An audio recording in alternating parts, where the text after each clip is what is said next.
وخلق منها زوجها وبث منهما رجالا كثيرا ونساء واتقوا الله الذي تساءلون به والأرحام إن الله كان عليكم رقيبا يا أيها الذين آمنوا اتقوا الله وقولوا قولا سديدا يصلح لكم أعمالكم ويغفر لكم ذنوبكم ومن يطع الله ورسوله فقد فاز فوزا عظيما أما بعد فإن خير الحديث كتاب الله وخير الهدي هدي محمد صلى الله عليه وسلم وشر الأمور محدثاتها وكل محدثة بدعة وكل بدعة ضلالة وكل ضلالة في النار أعوذ بالله من الشيطان الرجيم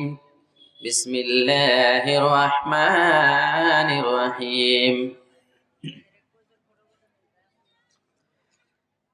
وإذ قلنا للملائكة اسجدوا لآدم فسجدوا إلا إبليس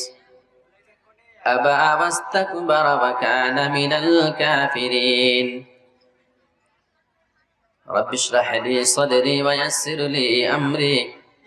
واحلل عقدة من لساني يفقهوا قولي اللهم رب زدنی علما آمین۔ خطاب شروع کرنے سے پہلے آپ حضرات کے سامنے نئے سال کے اوپر چند اشعار پیش کرنا چاہوں گا، کیونکہ جیسا کہ آپ کو معلوم ہے کہ آج 31 دسمبر کی رات ہے اور لگ بھگ ابھی 1.5 گھنٹے کے بعد نئے سال کے نام پہ جو جشن منایا جائے گا اسی کے متعلق شاعر نے اپنے دلی جذبات کو پیش کیا ہے۔ اے نئے سال بتا تجھ میں نیا پن کیا ہے، اے نئے سال بتا تجھ میں نیا پن کیا ہے، ہر طرف خلق نے کیوں شور مچا رکھا ہے، ہر طرف خلق نے کیوں شور مچا رکھا ہے، روشنی دن کی وہی تاروں بھری راتیں وہی، روشنی دن کی وہی تاروں بھری راتیں وہی، آج ہم کو نظر آتی ہے ہر ایک بات وہی، آج ہم کو نظر آتی ہے ہر ایک بات وہی، آسماں بدلا ہے افسوس نہ بدلی ہے زمین، آسماں بدلا ہے افسوس نہ بدلی ہے زمین، ایک ہند سے کا بدلنا کوئی جدت تو نہیں، ایک ہند سے کا بدلنا کوئی جدت تو نہیں، اگلے برسوں کی طرح ہوں گے قرینے تیرے، اگلے برسوں کی طرح ہوں گے قرینے تیرے، کس کو معلوم نہیں 12 مہینے تیرے، کس کو معلوم نہیں 12 مہینے تیرے۔ تیرا مندہر میں کچھ کھوئے گا کچھ پائے گا، تیرا مندہر میں کچھ کھوئے گا کچھ پائے گا، اپنی میعاد بسر کر کے چلا جائے گا، اپنی میعاد بسر کر کے چلا جائے گا۔ تو نیا ہے تو دکھا صبح نئی شام نئی، تو نیا ہے تو دکھا صبح نئی شام نئی، ورنہ ان آنکھوں نے دیکھے ہیں نئے سال کئی، ورنہ ان آنکھوں نے دیکھے ہیں نئے سال کئی۔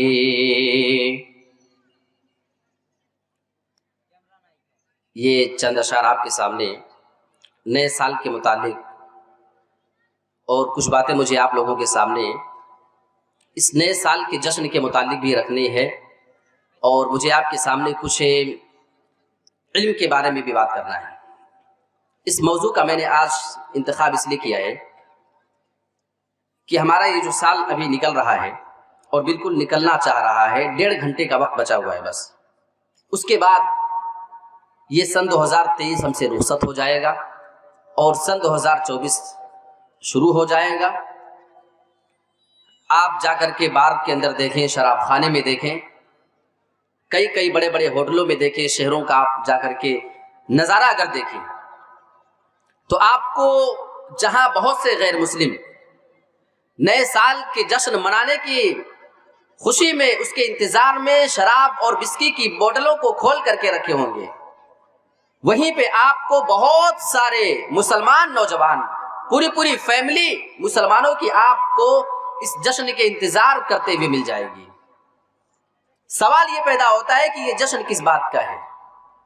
آپ سن 2023 کا حساب کر لیں، اگر آپ دینی اعتبار سے دیکھنا چاہتے ہیں تو آپ اپنے نام اعمال کو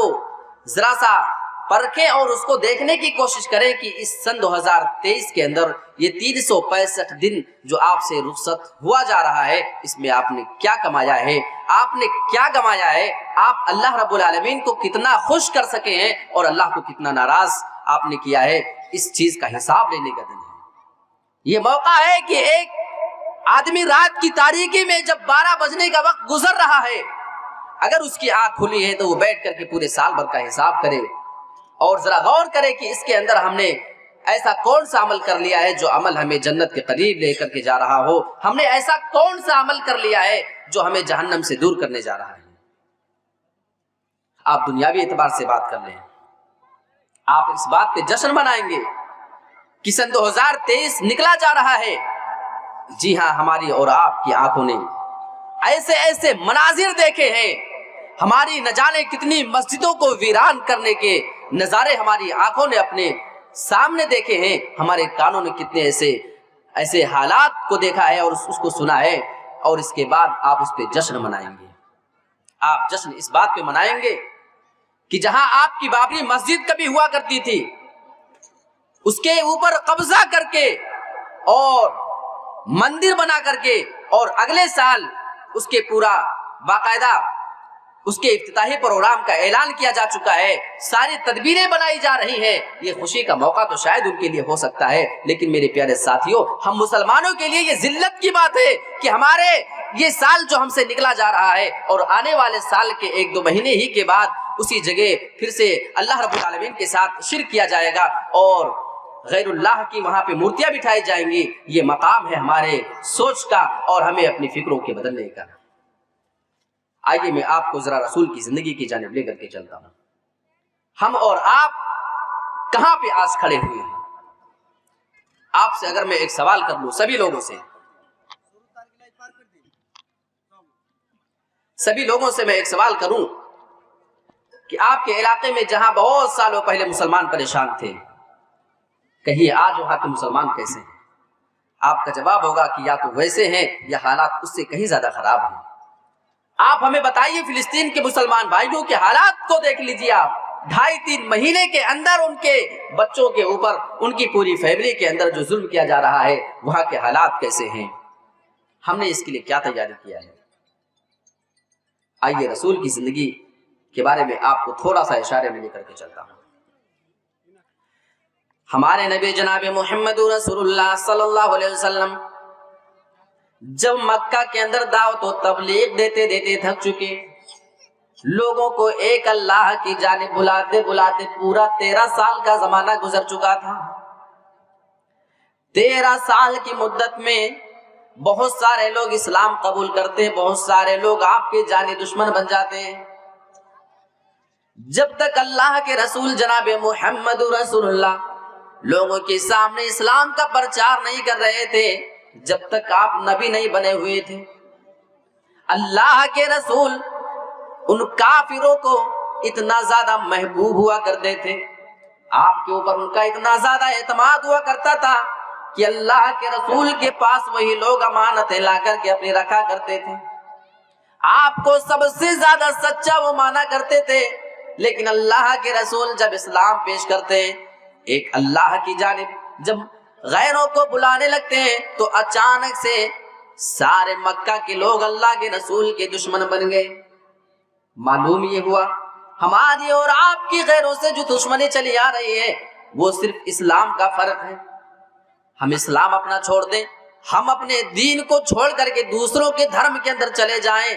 قرآن مجید کے اندر اللہ رب العالمین یہ اعلان کرتا ہے، پھر دوسرے لوگ تمہیں اپنا تسلیم کرنے کو تیار ہیں۔ وَلَن تَرْضَىٰ عَنْكَ الْيَهُودُ وَلَا النَّصَارَىٰ حَتَّىٰ تَتَّبِعَ مِلَّتَهُمْ۔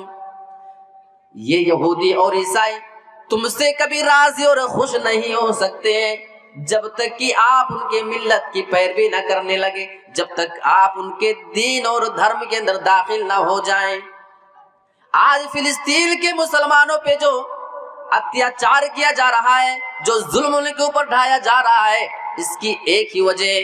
اور یہ وجہ یہ ہے، یہ جرم فلسطین کے لوگوں کا صرف اتنا ہے کہ وہ مسلمان بن کر کے زندگی گزار رہے ہیں۔ ابھی وہ اعلان کر دیں ہم آج کے بعد سے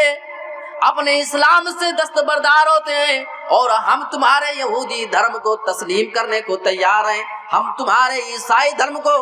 اپنا ماننے کے لیے تیار ہیں، آج کے بعد سے تمہارے دین کے اندر داخل ہوتے ہیں۔ اللہ فرما رہا ہے حَتَّىٰ تَتَّبِعَ مِلَّتَهُمْ، اگر آپ ان کے دین کو مان لیں، اگر آپ ان کے دین کے اندر داخل ہو جائیں، تو یہ سارے کے سارے جو آپ کے دشمن بنے بیٹھے ہیں، یہ آپ کے اوپر بھی ظلم کرنا چھوڑ دیں، یہ آپ کو اپنا ماننے کو تیار ہیں۔ اور یہی معاملہ تو اللہ کے رسول کا ہے۔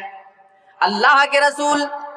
13 سال تک مکہ کے اندر دعوت دیتے ہیں اور آپ کو نکلنے پہ بھی مجبور کر دیا جاتا ہے، اور اللہ کے رسول کو اپنی پوری فیملی کو چھوڑ کر کے بھی مکہ سے جانا پڑا تھا۔ بہت سارے صحابہ کو اپنی بیوی بچوں کو چھوڑ کر کے جانا پڑا تھا، اپنی زمین و جائیداد کو چھوڑ کر کے جانا پڑا تھا، بوڑھے ماں باپ کو چھوڑ کر کے اسی جگہ جانا پڑا تھا جہاں ہمارے رسول نے بھی ہجرت کیا تھا۔ لیکن آؤ میں آپ کو ایسی بات بتاتا ہوں جو ہمارے اور رسول اور صحابہ کے درمیان بہت بڑا فرق بتا رہا ہے۔ ہم کتنے سال سے پریشان ہیں؟ کوئی بولے گا 20 سال سے۔ کسی علاقے میں جہاں آپ مسلمانوں کے حالات کو اٹھا کر کے دیکھیں گے، آپ کو معلوم ہوگا کہ وہاں سے 40 سال کے گزر چکے، لیکن مسلمان جیسے پریشان تھے آج بھی پریشان ہیں۔ جہاں پہ مسلمانوں کے اوپر جعلی دشمنوں نے حملے کیے، ان کی زمین اور جائیداد پہ قبضے کیے ہیں، آج بھی وہی معاملہ چلا آ رہا ہے، لیکن حالات سدھرنے کا نام کیوں نہیں لیتا ہے؟ میرے پیارے ساتھیوں، آؤ رسول کی سیرت سے آپ اس چیز کو بھی سیکھنے کی کوشش کرو۔ ہمارے رسول ہجرت کر کے مدینہ جاتے ہیں، اور مدینہ جانے کے بعد ابھی 8 سال کا وقفہ بھی نہ گزرا تھا۔ بھائی اللہ کے رسول نے جب ہجرت کیا تو یہیں سے سن 1 ہجری کی شروعات ہوتی ہے، اور فتح مکہ کب ہوتا ہے؟ سن 8 ہجری کے اندر، یعنی ابھی 8 سال کا عرصہ بھی گزرنے نہیں پایا تھا، اللہ کے رسول نے اسی مکہ کو فتح کر لیا۔ دیکھ رہے منظر، اسی مکہ کو جہاں بڑے بڑے ظالم اور جابر دشمن اللہ کے رسول کو نکلنے پہ مجبور کر چکے تھے، اور صحابہ کی جانوں کی لالے پڑ چکے تھے، ان کو اپنا زمین اور جائیداد اپنے گھر بار کو چھوڑ کر کے بھاگنا پڑا تھا۔ 8 سال بھی نہیں گزرنے پایا تھا، 8واں سال ہی چل رہا تھا، لیکن اسی مکہ کو دوبارہ فتح کر کے اللہ کے رسول فاتحانہ داخلہ اسی مکہ کے اندر کرتے ہیں۔ یہ کون سی طاقت تھی؟ ہمارے رسول نے اپنے آپ کو تیار کیا تھا دشمنوں کے مقابلے کے لیے، اور صحابہ نے بھی تیاری کیا تھا دشمنوں کے مقابلے کے لیے۔ ہمارے رسول نے اپنے صحابہ میں ایسے ایسے جانباز تیار کیے جو غیروں کا مقابلہ کر سکے۔ ہتھیار چلانے والے ماہر الگ تھے، اور فوجوں کو سنبھالنے والے ماہر الگ لوگ تھے، اور حکومت سنبھالنے کی ذمہ داری نبھانے والے الگ لوگ تھے۔ میرے پیارے ساتھیوں، ہمارے رسول نے مدینے میں جانے کے بعد جہاں اسلام کا پرچار کیا ہے، وہیں پہ پھر انہیں دشمنوں سے کیسے نپٹا جائے اور انہیں شکست کیسے دی جائے۔ ہاں، میں بہت زیادہ کھل کر کے بات کر رہا ہوں میرے پیارے ساتھیوں، آج اسی حالات کو پیدا کرنے کی ضرورت ہے۔ ہم کب تک اپنے آپ کو مظلوم ثابت کریں گے، اور کب تک غیروں کے سامنے اپنے آنسو بہانے جائیں گے؟ 8 سال کا وقفہ نہیں گزرا تھا، اور اسی مکہ کو فتح کر لیتے ہیں۔ یہ کون سی چیز تھی؟ یہ کون سا معیار تھا اللہ کے رسول کا؟ بس اسی چیز پہ غور کر لے، ہمارے مسائل حل ہو جائیں گے۔ ہمارے اسلام نے ہمیں کمزور رہنے کا حکم بالکل نہیں دیا تھا۔ جب اسلام شروع مکہ میں آیا، اس ٹائم پہ مسلمان کمزور تھے، اسلام کمزور تھا، لیکن تھوڑے ہی سال کے بعد اللہ کے رسول نے ایسی محنت کیا، ایسی کوشش کیا کہ اسلام اتنا مضبوط ہوتا ہے کہ مکہ کے سارے بڑے بڑے سردار وہی گلیوں میں سر جھکائے کھڑے ہوئے ہیں، اور انہیں ڈر ہے کہ آج یہ مسلمان ہمیں ہماری جانوں کے اوپر حملے نہ کر دیں۔ یہ کون سی طاقت تھی مسلمانوں کی؟ ہم اپنی کمزوری اور اپنے ہار کا رونا کب تک روئیں گے؟ سبب تلاش کرو اپنے ہار جانے کا۔ کسی شاعر نے کہا تھا، سبب تلاش کرو اپنے ہار جانے کا، کسی کی جیت پہ رونے سے کچھ نہیں ہوگا۔ اگر آپ کو سبب تلاش کرنا ہے تو اپنی ہار کی وجہ تلاش کرے کہ ہارے کیوں ہم، غیر کیوں جیت رہا ہے، یہ سوچنا آپ کا کام نہیں ہے۔ میرے پیارے ساتھیوں، اسلام ہمیں مضبوط ہونے کا حکم دے رہا ہے، اور ہمارے اسلام سے غیروں نے بھی بہت ساری چیزوں کو سیکھا ہے۔ ایک یہ غیر مسلم آدمی تھا، اس سے ایک مرتبہ انٹرویو لیا جاتا ہے، بہت کام کی بات بتانے جا رہا ہوں۔ حالانکہ ایسی کبھی کوئی بات کسی دوسری جگہ کرنے جاؤ تو لوگ ڈرنے لگتے ہیں کہ بھائی صاحب ایسی بات آپ کھلے اسٹیج پہ نہ کیا کرو۔ اگر آپ کے سامنے یہ سارے اسلام کے اصول نہ بتائے جائیں تو کہاں پہ بتائے جائیں گے؟ اس آدمی سے پوچھا جاتا ہے، وہ آدمی ہتھیاروں کے اوپر بہت زیادہ فوکس کیا کرتا تھا۔ ہمارے پاس کھانے کی کمی ہو جائے چلے گا، ہمارے پاس کسی اور چیز کی کمی ہو جائے وہ چل جائے گا، لیکن ہتھیار ہمارے پاس ہونا چاہیے۔ اس سے سوال کیا جاتا ہے، یہ چیز آپ نے سیکھی تو کہاں سے کہ آپ کا اس پہ بڑا فوکس ہوتا ہے، کوئی دوسری چیز رہے نہ رہے لیکن ہتھیار ہونا ضروری ہے؟ تو جانتے ہیں اس غیر مسلم نے جو اللہ کے رسول کو مانتا نہیں تھا وہ کیا جواب دیتا ہے؟ ہمیں شرم آنی چاہیے اپنے مطالعے پہ، اور اس سے جو مسائل ہم مستنبط کر سکتے ہیں اس پہ ہمیں تعجب ہوتا ہے کہ ہم نے یہ چیز غیر سے سیکھ لی ہے۔ وہ جواب دے رہا ہے، میں نے محمد ابن عبداللہ کی لائف سٹائل کو پڑھا تھا، میں ان کی زندگی کے آخری لمحات کو جب پڑھ رہا تھا، ان کی موت کے وقت جو حالات پیش آئے میں نے اس کا مطالعہ کیا۔ جب شام ہو چکی تھی، ان کے ساتھی ان کی لاش کے پاس ان کے چہرے دیکھنے کے لیے آیا کرتے تھے۔ گھر میں اتنا زیادہ اندھیرا تھا، چراغ نہیں جل رہا تھا، لوگوں نے درخواست کیا ان کی بیوی سے کہ چراغ جلا دو، ہم ان کا چہرہ دیکھ لیں۔ تو جانتے ہو ان کی بیوی نے جواب دیا تھا، تمہارے نبی نے، میرے شوہر نے میرے گھر میں اتنا تیل بھی نہیں چھوڑا ہے جسے ڈال کر کے میں چراغ جلا سکوں، اور پڑوس سے ادھار لے کر کے چراغ جلایا جا رہا ہے۔ وہ آدمی اس کو پڑھتے جا رہا ہے لیکن غور کرتے جا رہا ہے، مطالعہ کیسے کیا جاتا ہے یہ غیر مسلم ہم کو سمجھا رہا ہے۔ یہ بول رہا ہے، آگے کی صفحات کو میں جب پلٹ رہا ہوں تو میں کیا دیکھتا ہوں کہ اسی نبی کے گھر کی دیواروں پہ تلوار لٹک رہی تھی، اس کے گھر میں ہتھیار اس ٹائم پہ موجود تھے۔ بس میں نے وہیں سے اس بات کو سیکھ لیا ہے، کیونکہ لوگ محمد کو اپنا آئیڈیل مانا کرتے ہیں، پوری دنیا میں ان کے فالوور ہیں، ان کو لوگ بہت زیادہ فالو کیا کرتے ہیں، یہ بہت بڑے رشی اور نبی تھے۔ مجھے یہ معلوم ہو چکا ہے کہ انہوں نے یہ کام جو کیا ہے اس میں کوئی بہت بڑی حکمت ہوگی، کھانے کی چیز نہ ہو، آگ جلانے کی چیز نہ ہو، چل جائے گا، لیکن ڈیفنس کے لیے اور غیروں سے مقابلہ کرنے کے لیے آپ کے پاس ہتھیار کا ہونا یہ ضروری ہے۔ یہ غیر مسلم ہمیں مسئلہ مستنبط کر کے بتا رہا ہے لائف اسٹائل اللہ کے رسول کا پڑھنے کے بعد۔ میرے پیارے ساتھیوں، آج میں آپ سے سوال کرتا ہوں کہ دنیا میں جو ترقی یافتہ ممالک ہیں، اور اس سے میں یہ پیغام دینا چاہ رہا ہوں اپنے بھارت کو اور اپنے انڈیا کو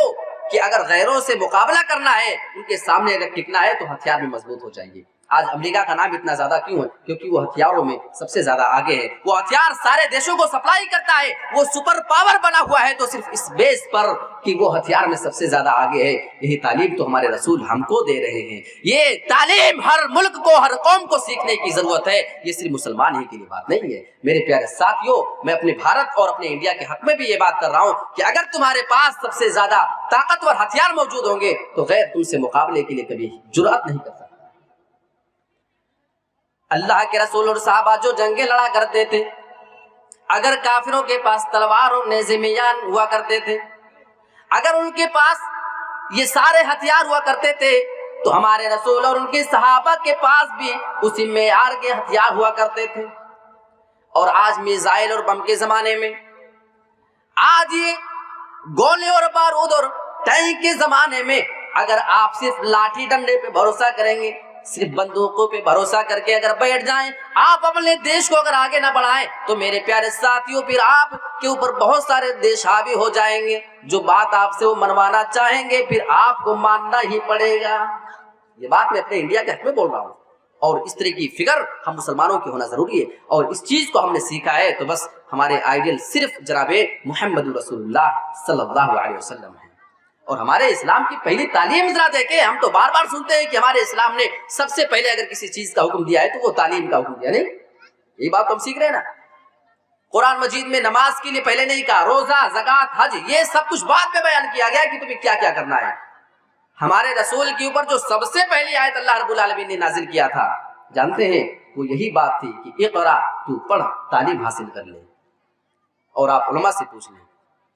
کہیں اس بات کا ذکر نہیں آیا کہ صرف تمہیں قرآن پڑھنا ہے اور صرف حدیث پڑھنا ہے۔ اقرا بسم ربک الذی خلق، ہاں پڑھو اپنے اس رب کے نام سے جس نے تمہیں پیدا کیا، یعنی وہ علم تمہیں اللہ سے دور نہ کر دے، تمہیں اللہ سے جوڑ کر کے رکھے۔ اس کے علاوہ باقی تم علم، ہر کوئی جو تمہیں فائدہ پہنچانے والا علم ہو اس کو تم حاصل کرو۔ علماء نے علم کی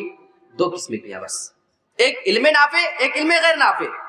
علم نافع جس کا آپ کو فائدہ ملنے والا ہے دنیا اور آخرت میں، اور علم غیر نافع جس کا آپ کو کوئی فائدہ نہیں، جس کا آپ کو نقصان ہو رہا ہے۔ علم غیر نافع بھی ہے، جیسے چوری کے طریقے سیکھنا، نقب زنی کے، ڈاکہ زنی کے، ہے کسی کو شوٹ کرنے کے اور کسی کو اس طریقے سے کہیں الٹے سیدھے حرکتیں کرنے کے، کہیں پہ بم لگا کے بھاگنے کے، یہ سارا ایک علم ہے، یہ ہر آدمی نہیں کر سکتا ہے، یہ بھی علم ہے، لیکن ہماری شریعت یہ کہتی ہے کہ تمہیں ایسا علم سیکھنے کی اجازت نہیں ہے۔ علم ایسا سیکھو جو تمہیں تمہارے رب سے دور نہ کر دے، یعنی علم نافع، فائدے مند علم تم کو سیکھنے کی ہماری اسلام جو ہے یہ اجازت دے رہی ہے، بلکہ اس کا حکم دے رہی ہے۔